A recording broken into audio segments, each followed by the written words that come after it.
leading right into this, Frankie, big fan of what you do. Does it, like, can you take a compliment? Just outright, I need to know that. Yeah, I could take it, homie. Thank you. I appreciate it.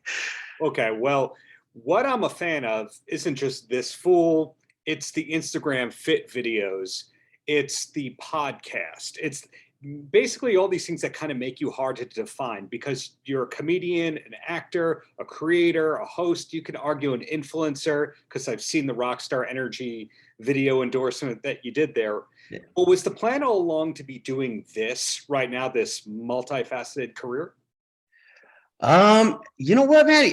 I guess deep down, yeah, it was, but my first love was just stand up, and then in my stand up, I was naturally doing characters and stuff like that, and then so I just started doing sketches on my own with my own little team, and then it turned into doing the character work kind of organically, and then I think just doing that led into acting and those opportunities and stuff like that. But yeah, I would say deep down, I kind of was like always had that in my always had those aspirations or whatever in my mind. So yeah, it was the cool. Creeper.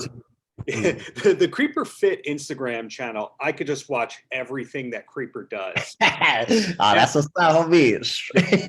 How long did it start to take to get traction out of that? But I mean, what I mean by that is like every video you post now gets hundreds of thousands of views really, really quickly. You can promote your stand-up gigs in that character and just people love it. It doesn't feel like advertising, even if you are advertising. But I can't imagine the first or the second video was that kind of a viral thing.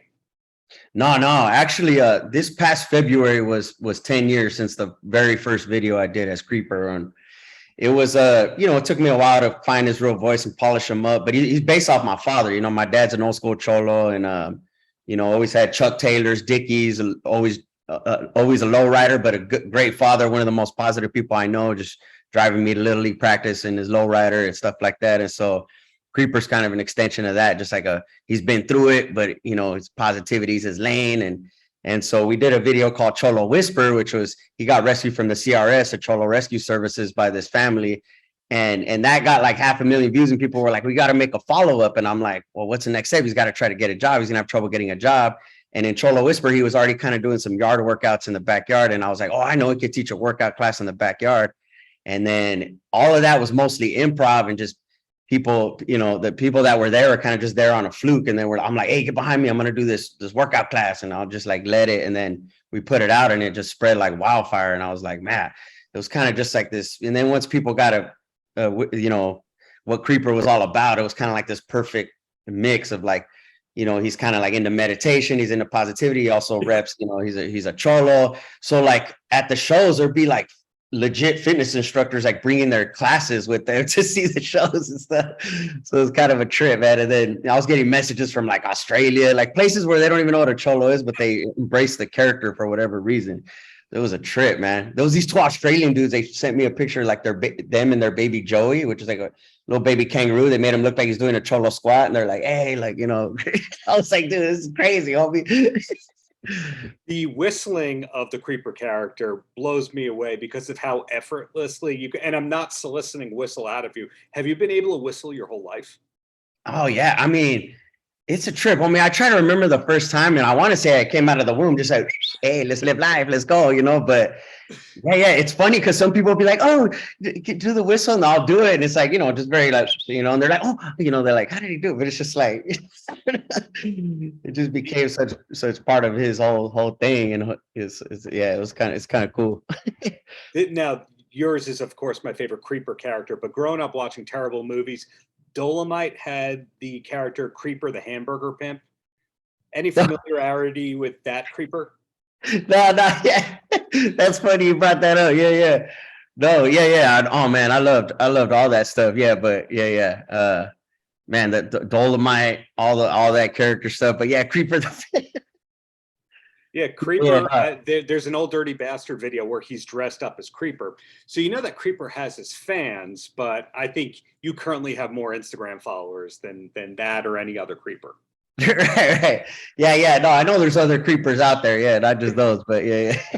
It's all love. I mean, it's all love. Yeah. The podcast returns for the second season officially as of tomorrow.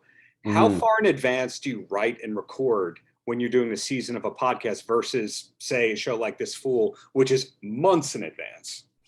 Right.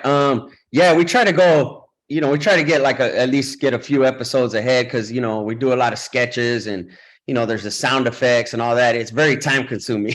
But, when I first jumped into it, I was like, oh, I want to do sketches in my podcast and And then I was like, oh gosh, this is a lot of work here, homie.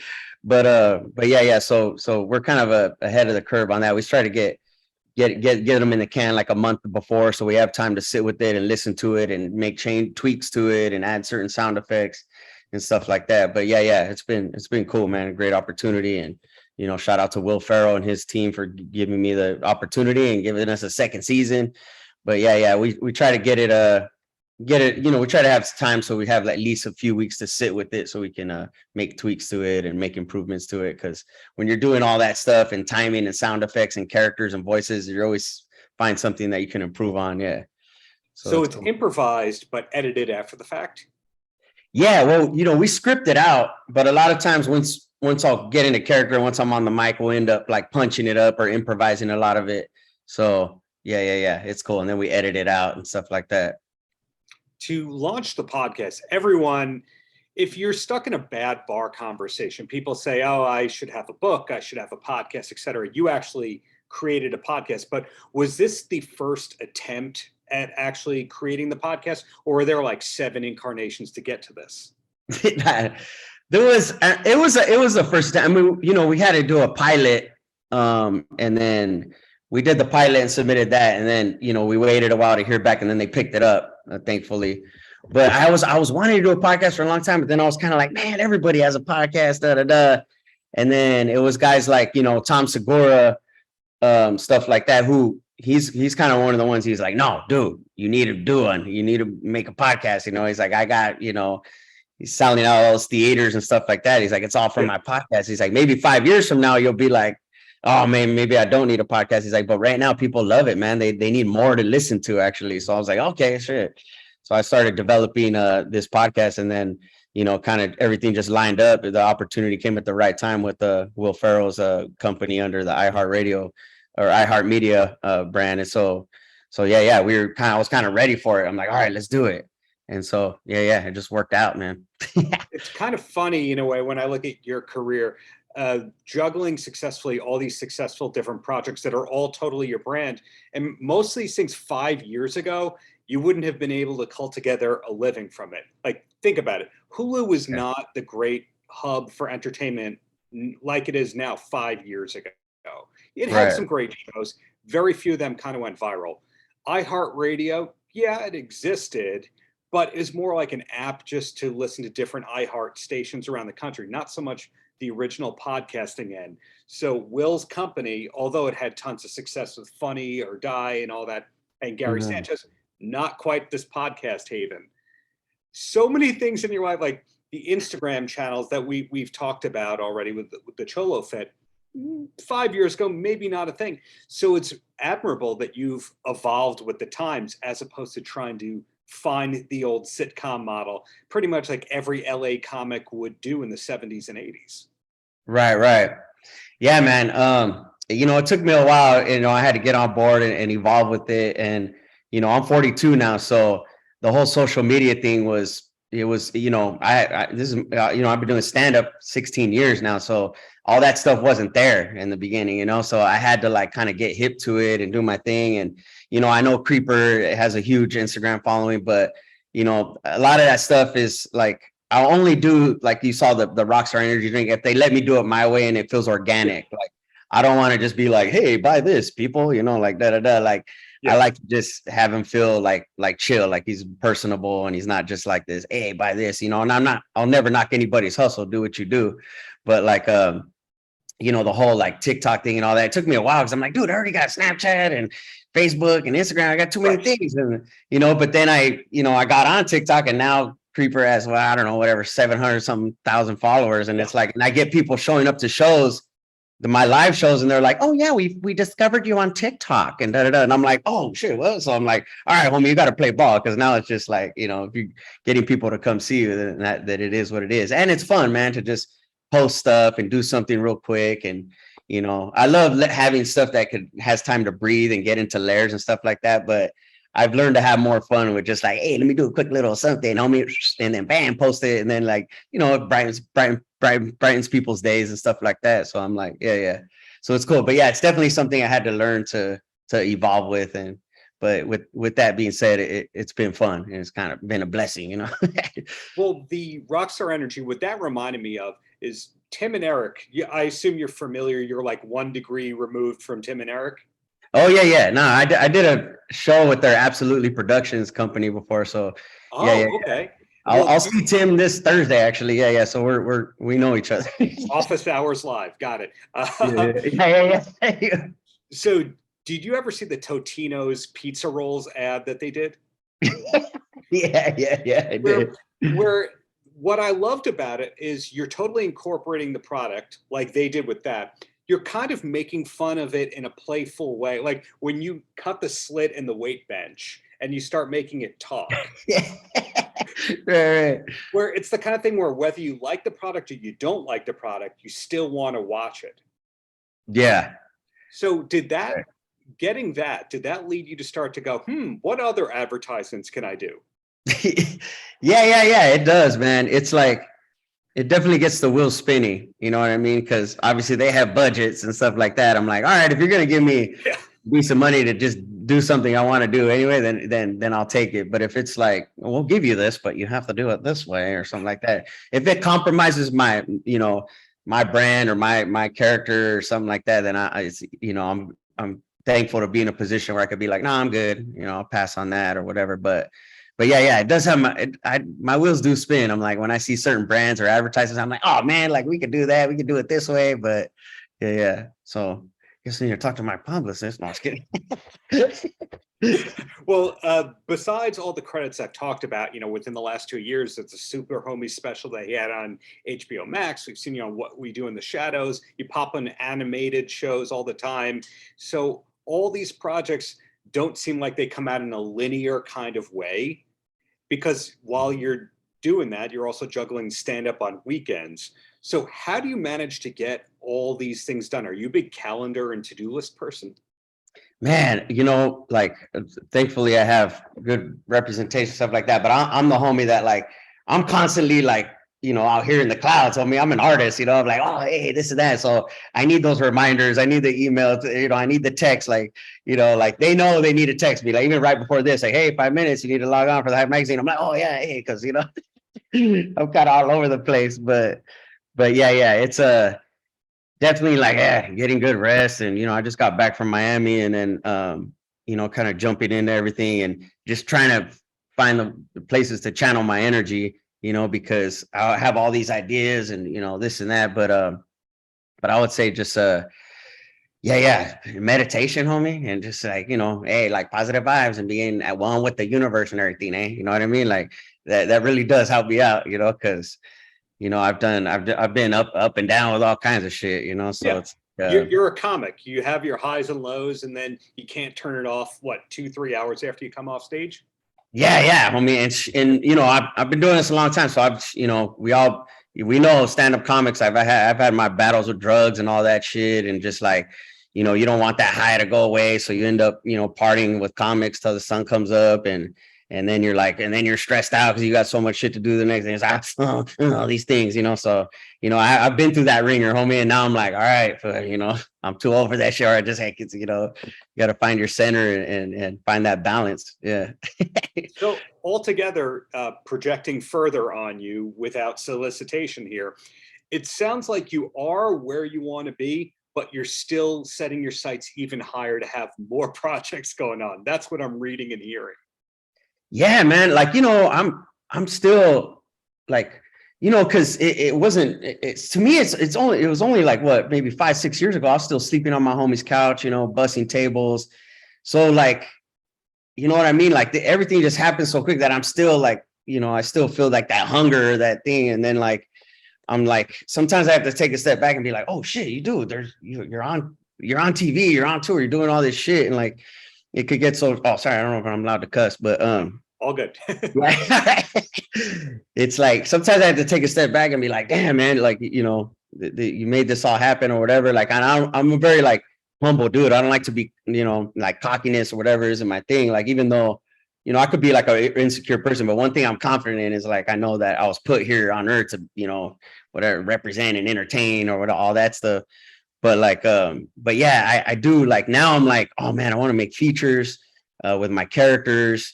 I want to do, dramatic, some dramatic acting, stuff like that. Like, Robin Williams is one of my personal idols, and he checked all those boxes, man. Like, it's like, films like, whatever, Miss Doubtfire to dramatic stuff that he did. Like, it's like, oh man, that would be like, that's stuff I fantasize about. Like, damn, that'd be dope to take it there and, explore those avenues and stuff like that. But yeah, I would say right now I'm just grateful to be where I'm at, and yeah, I just got to keep it pushing, homie. But I do have those, dreams on the horizon that I hope to achieve one day. Well, down to the last two questions here, and the last one is going to be pretty damn easy. The as somebody who's able to do characters that are totally different than each other, it's not one note your characters, because it's different generations of people. Some of my favorite comics ever were characters, and then they became those characters. Like Dice Clay is apparently that guy now. He wasn't, Andrew Silverstein was not Dice Clay in real life. No, not at all. He is Dice. Do you find that that's a hard thing to do, to not become those characters? Can you turn them off easily? Yeah, man, it was kind of interesting because, when you're just trying to make it, it's a narrow road trying to make it in this game, in this industry and stuff like that. And so, I would just, on that, and especially being a stand-up, like you go through the ringer, you're doing all these, just grinding, like gig to gig, whatever. And then once, Cholo Fit went viral, and then it's like everybody wanted to see Creeper. So I had to develop a stage act for him. Mm-hmm. And it was just like, I did so many other characters and stuff like that, but Creeper's the one that like, they're like, it was only people that really, really followed me that saw the other character work, saw the thing. And so in my head, I was like, well, okay, like, Pee Wee Herman made a great career out of being Pee Wee Herman. And then he was able to get into some acting roles later in his career. And I was comfortable with that. I'm like, all right, shit, maybe I'm gonna have a Pee Wee Herman career, and it's just gonna be Creeper, But I don't know. I was just like, oh man, I was like just so interested in all this other stuff. But then other people saw it and gave me those opportunities. And then with this fool coming out, I still to this day get messages where like, man, I knew you could act because of your character work, but gosh damn, like, you really put it down in the show, or you really showed your acting chops. So now it's like, I'm just like grateful to have that, like where they're like, oh, he can also do that, Yeah. And so now it's like, all right, cool. Now I can, drive energy into those other avenues and stuff like that. But yeah, man, I mean, there's been times when I'm like recording as certain characters or whatever, or especially during the pandemic, homie, I live by myself. So I would even like dress up in the character and just walk around my house like a crazy person, homie. I would be in Creeper for like a full 2 days, and like during pandemic, just drinking, like getting my Bevmo order and just be like, all right, homie, like what can we work on right now? And then where I almost like lose myself. I'm like, hey, like, cause like when I really get into character, I'm having like thoughts and like memories in that voice. I'm like them. Where I'm totally gone, homie. I'm just like in a capsule, like, and they're taking me on the ride. And so you get how Dice Clay can actually become Dice Clay. Oh, for sure. Especially when he's probably walking around in public and everybody talks to him as Dice Clay, and he responds like that. And you're just like, all right, I'm just constantly this person. So it's like, I mean, I see people say, I walk down the street, people, hey, Creeper, hey, what's up, homie? You just kind of feed into it, but it's fun though, man. Totally get it. Well, my last thing for you, usually when you want to say that Robert De Niro, you're like, oh yeah, I saw Bob, I saw Bobby. In your case, when you have a nickname for a first name like Frankie, is there an elevated name that once they know you go, I know Frank? Or are you Frankie to everybody? I'm pretty much Frankie to everybody. Some people call me Frank, but yeah. I don't know that the elevated. My dad called me Panchito. That's why my name's Panchito on the little screen right here. But yeah. I would say, I don't know. Frank is more like I take it. Oh, okay, Frank. It's like more shirt and tie, Frank. Yeah. There you go. I guess I'd be the one like, hey Frank. I'm like, oh, okay, hey, how you doing? What's up here? Yeah. Guess There we're you talking go. business now. Yeah. Well, Frankie, whatever you want to be called, man, I hope to see you live doing stand-up in New York in the near future, but keep all the greatness up, whether it's a podcast, it is a viral video, it's this full season 2, fingers crossed, whatever it is. Looking forward to it soon. All right. Thank you, Darren. Appreciate it, man. Paltrocast.